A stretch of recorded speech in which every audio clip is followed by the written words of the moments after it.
के election commission के बाहर चौधरी शाफे हुसैन मीडिया से गुफ्तगू कर रहे हैं।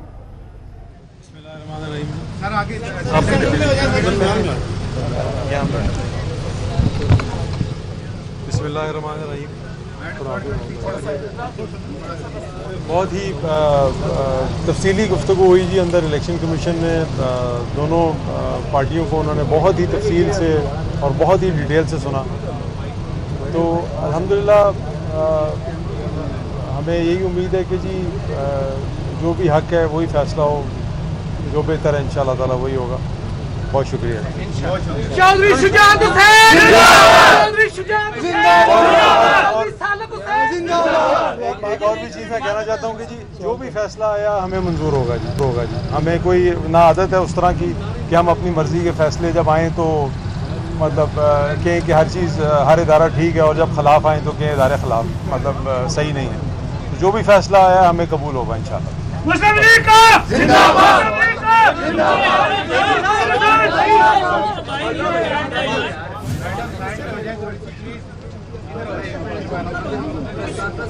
सवाल है ना वो अच्छा मुस्तफा साहब आप भी बताइएगा कि इनके सारे हमें नजर आते हैं, इनके दो बेटे नजर आते हैं, लेकिन पार्टी जनरल सेक्रेटरी है वो कहते हैं वो जी वो मैं बताता हूँ जी, वो प्राइम मिनिस्टर साहब ने कतर जाना था, अगले हफ्ते कतर जा रहे हैं। उन्होंने एग्रीकल्चर के लिए कतर को के साथ डील करनी है, जिससे इंशाल्लाह ताला आप देखिएगा पाकिस्तान के एग्रीकल्चर को बहुत फ़रोग मिलेगी।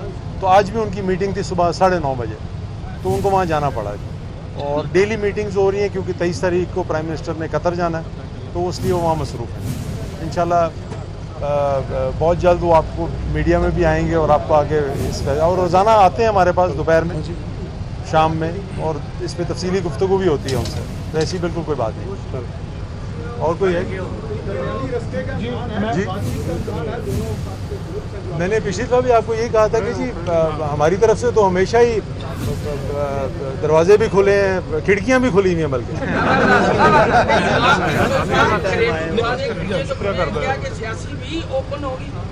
आपको पता है जी सियासत तो यहाँ पाकिस्तान में हर दूसरे दिन कोई नई सिमत होती है जी, तो कुछ भी हो सकता है। ये महसूस किया है कि गुजरात की जो इज्जत है, गुजरात की पग जो है वो आप लाहौरियों के सर पे क्यों रखना चाहते हैं?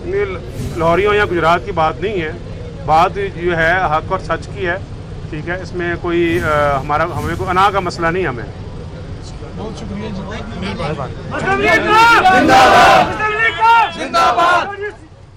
चौधरी सालिक हुसैन और चौधरी शाफे हुसैन इलेक्शन कमीशन के बाहर मीडिया से गुफ्तगू कर रहे थे। चौधरी शुजात हुसैन को पार्टी सदारत से हटाने और इंटर पार्टी इंतखाबात करवाने से मुतल्लिक केस और उनकी जानिब से बताया गया कि इलेक्शन कमीशन में दोनों पार्टीज़ को तफसीलन आज सुना गया है और जो भी फैसला आएगा हमें कबूल होगा। ऐसा नहीं है कि जो इदारे हमारे ख़िलाफ़ फ़ैसला करें हम उन्हें बुरा भला कहना शुरू कर दें। चौधरी सालिक हुसैन की जानिब से कहा कि हमारे दरवाजे और खिड़कियां सबके लिए खुली हैं। चौधरी शुजात हुसैन को पार्टी सदारत से हटाने और इंट्रा पार्टी इलेक्शन का केस है। इलेक्शन कमीशन ने चौधरी शुजात हुसैन की दरख्वास्त पर फैसला महफूज कर लिया है। इस पर चौधरी सालिक हुसैन कहते हैं कि जो भी फैसला आएगा हम उसे कबूल करेंगे। हमारे दरवाजे खिड़कियां सबके लिए खुले हैं, जो भी फैसला होगा उसे कबूल किया जाएगा। चौधरी शुजात हुसैन को पार्टी सदारत से हटाने और इंट्रा पार्टी इलेक्शन का ये केस है। उस्मान खान हमारे साथ मौजूद हैं, उनसे मज़ीद तफसीला जान लेते हैं। उस्मान खान बताइएगा मज़ीद क्या डिटेल्स हैं इस हवाले से? जी बिल्कुल, इलेक्शन कमीशन में चौधरी शुजात हुसैन की दरख्वास्त पर केस की समाअत हुई है। दोनों वकला ने अपने दलाइल मुकम्मल कर लिए हैं। केस से मतलब अगर मैं बात करूँ तो काफ लीग के जो चौधरी शुजात हुसैन है उनकी केस की सरबराही है चीफ इलेक्शन कमीशन की सरबराही में 5 रुकनी कमीशन ने की है। चौधरी शुजात हुसैन के वकील उमर असलम ने दरख्वास्त पर काबिल समाअत होने पर दलाइल दिए।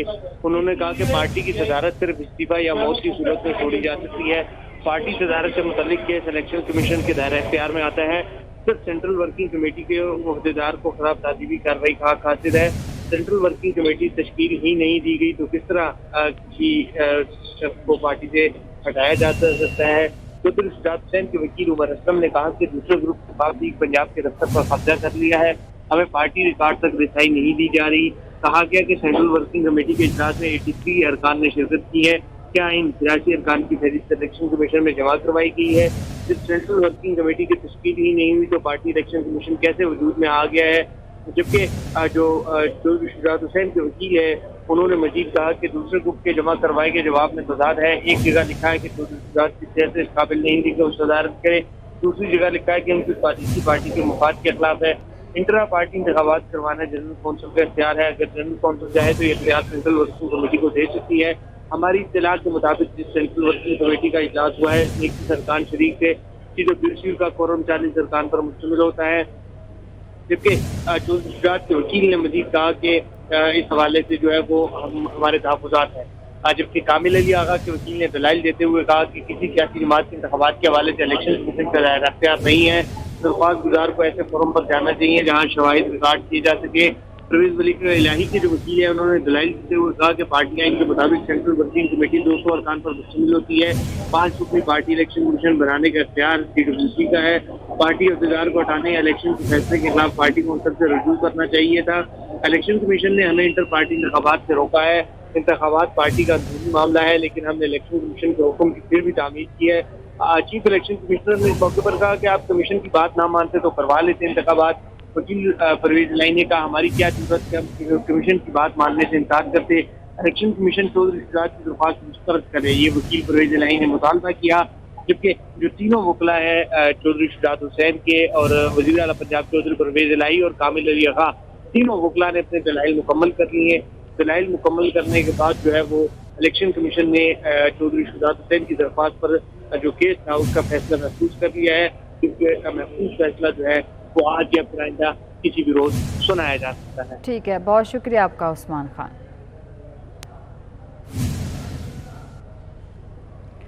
वफाकी वज़ीर एहसन इकबाल इस्लामाबाद में तकरीब से खिताब कर रहे हैं, आपको लिए चलते हैं। उनके एक सीनियर लीडर से पूछा कि आप अगर अपनी तरक्की का राज मुझे मुख्तसर बताना चाहें तो कैसे समझाएंगे? उन्होंने कहा कि मैं आपको बड़ा फ़लसफियाना और किताबी जवाब दे सकता हूं, लेकिन चूंकि आप हमारे भाई हैं, मैं आपको नहायत इख्तिसार से 2 जुमलों में इसकी कुंजी बताने की कोशिश करूंगा। अगर कोई मुल्क ये 2 चीज़ें कर ले और उसकी पॉलिसियां ठीक हों तो वो दुनिया भर की सरमायाकारी के लिए मकनातीस बन के एक ग्रोथ का इंजन बन जाता है।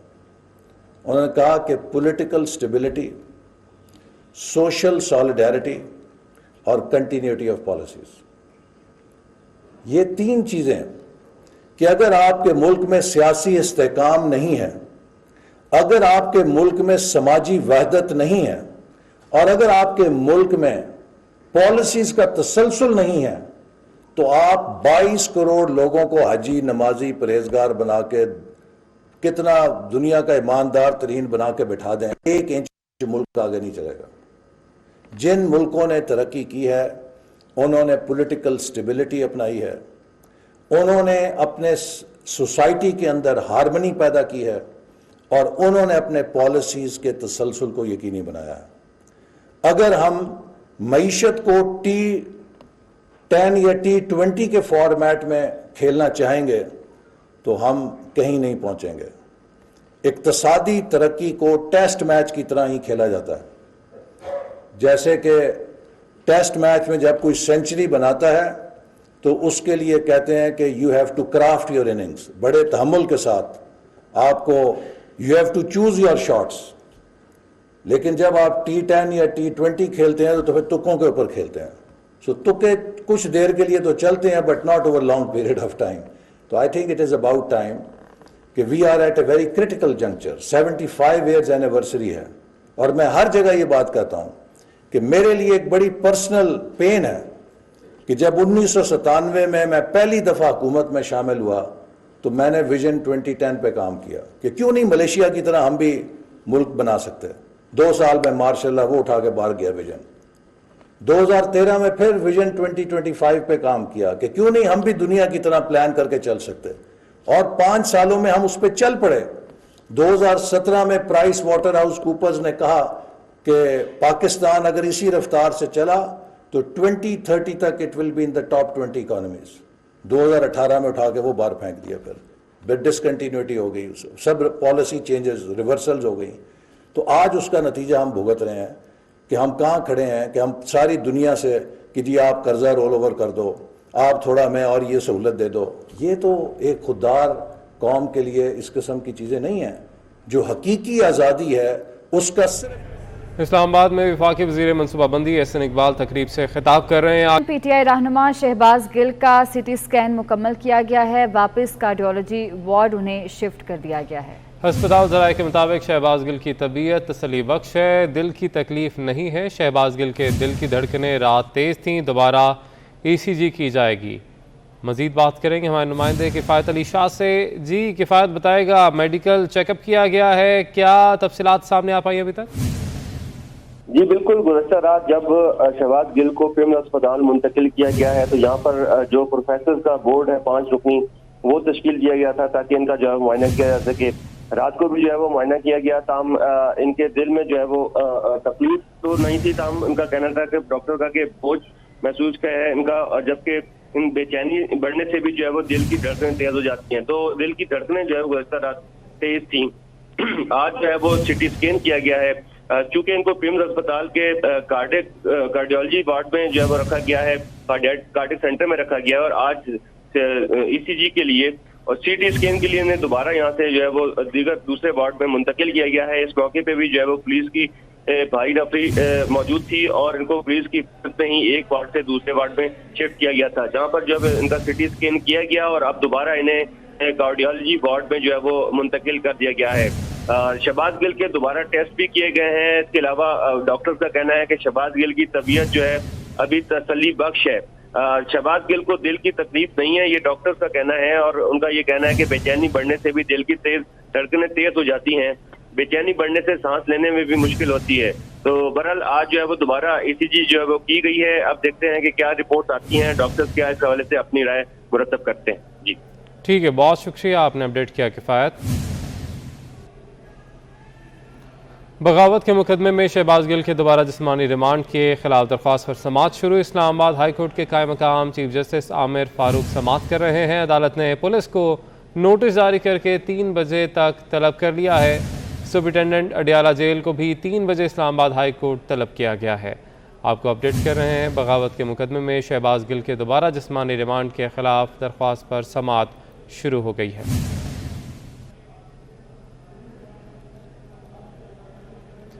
शहबाज गिल पर मुबैना तशद्दुद के खिलाफ इस्लामाबाद हाई कोर्ट में दरख्वास्त दायर कर दी गई है। शहबाज गिल के तिब्बी मुआयने के लिए गैर जानिबदार मेडिकल बोर्ड बनाने की इस्तदा की गई है। दरख्वास्त में मजीद कहा गया है कि पुलिस को शहबाज गिल पर दबाव डालकर एतराफ़ी बयान लेने से रोका जाए। तो आपको बता रहे हैं, शहबाज गिल पर मुबैना तशद्दुद के खिलाफ इस्लामाबाद हाई कोर्ट में दरख्वास्त दायर। शहबाज गिल के तिब्बी मुआयने के लिए गैर जानिबदार मेडिकल बोर्ड बनाने की इस्तदा की गई है।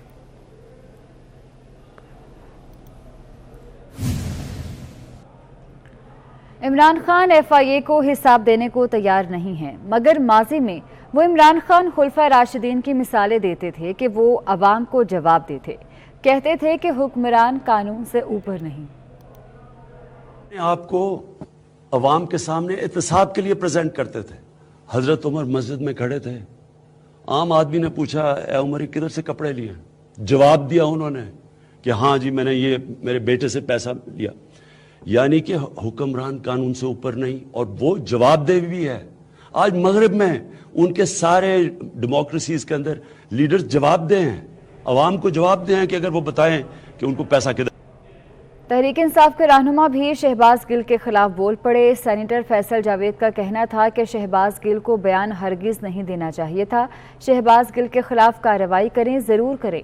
शहबाज गिल ने बहुत बड़ी गलती की। शहबाज गिल को जो बयान दिया वो किसी सूरत काबिल कबूल नहीं हो सकता। गिल है, उनके ऊपर आप कार्रवाई करें, जरूर करें, कानूनी जो चारा जो ये करे, क्योंकि उन्हें वो बयान हरगिज नहीं देना चाहिए था। उन्होंने बहुत बड़ी एक गलती की है। किसी किस्म का इस किस्म का जो बयान है वो काबिल कबूल नहीं हो सकता। तोशाखाना स्कैंडल केस समाअत 22 अगस्त तक मुलतवी। चीफ इलेक्शन कमिश्नर ने कहा कि इलेक्शन कमीशन की नज़र में इमरान खान ताहाल MNA है। पीटीआई के वकील को दस्तावेजात फराहम करने का हुक्म। मोहसिन शाह नवाज रांझा कहते हैं कि इमरान खान ने 10 करोड़ की घड़ी 5 करोड़ रुपए में बेच दी। नवाज शरीफ सैकड़ों पेशियां भुगत सकते हैं तो इमरान खान क्यों नहीं? मैं झूठा हूं तो इमरान खान हद तक इज्जत का केस दायर करें। 2019-20 में जो इलेक्शन कमीशन ऑफ पाकिस्तान में इन्होंने गोशवारा दाखिल किया, जो कि हर मेंबर कौमी असम्बली पाबंद है इलेक्शन एक्ट के नीचे दाखिल करने का, सेक्शन 137 के नीचे, वो जो इन्होंने गोशवारा दाखिल किया इमरान न्याजी ने, उसके बीच में इन्होंने तोशा खाना के जो तहाइफ हासिल किए थे करोड़ों रुपए के, जिसमें बुशरा बेगम और इमरान न्याजी को जब ये गए सऊदी अरब दौरे पे तो मोहम्मद बिन सलमान ने जो इनको तहाइफ में करोड़ों रुपए की घड़ियां दी थी और लॉकेट्स दिए थे, कफलिंग्स दिए थे, जिनकी लागत 10-12 करोड़ बनती है, वो इन्होंने तहाइफ जब हासिल किए तो उन तहाइफ की जो एवेल्यूएशन है अपने मन मर्जी के दोस्तों से एवेल्यूएशन कराई, 10 करोड़ की चीज 5 करोड़ की वैल्यू कराई और उसको 20% उसका दे के उसको फरोख्त कर दिया, सरकारी वसाइल को भी नुकसान पहुंचाया। और इस तरह से इन्होंने वो तमाम पैसे या वो जो तहाइफ थे उन्होंने अपने गोशवारों में जाहिर नहीं किए। और इंसाफ सबके साथ होना चाहिए। तो भाई अगर कानून के आगे सब बराबर हैं और इंसाफ सबके साथ होना चाहिए तो आए पेश हो इलेक्शन कमीशन में, और आप भी कानून के आगे बराबर हैं। अगर नवाज शरीफ 3 दफा JIT के आगे अपने बच्चों के साथ, अपनी औलाद के साथ, मियां नवाज शरीफ अगर JIT के आगे लातादाद दफा पेश हो सकता है, अगर मियां नवाज शरीफ अदालत में, नैब कोर्ट में 200 या 150-200 के करीब पेशियों पे जाती तौर पे खुद पेश हो सकता है, तो इमरान न्याजी को भी अब इलेक्शन कमीशन में पेश होना पड़ेगा। ममनुआ फंडिंग केस में इलेक्शन कमीशन के फैसले के खिलाफ तहरीक इंसाफ की दरख्वास्त पर समाअत आज होगी। कायम मकाम चीफ जस्टिस की सरबराही में लार्जर बेंच 2 बजे केस की समाअत करेगा। कायम मकाम चीफ जस्टिस ने 2 रोज कबल इब्तदाई समाअत के बाद लार्जर बेंच तश्कील दिया था। अकबर एस बाबर ने केस में फरीक बनने के लिए गुज़िश्ता रोज दरख्वास्त दायर की थी। ममनुआ फंडिंग केस में इलेक्शन कमीशन के फैसले के खिलाफ तहरीक इंसाफ की दरख्वास्त पर समाअत आज होगी। कायम मकाम चीफ जस्टिस की सरबराही में लार्जर बेंच इस केस की समाअत 2 बजे करेगा।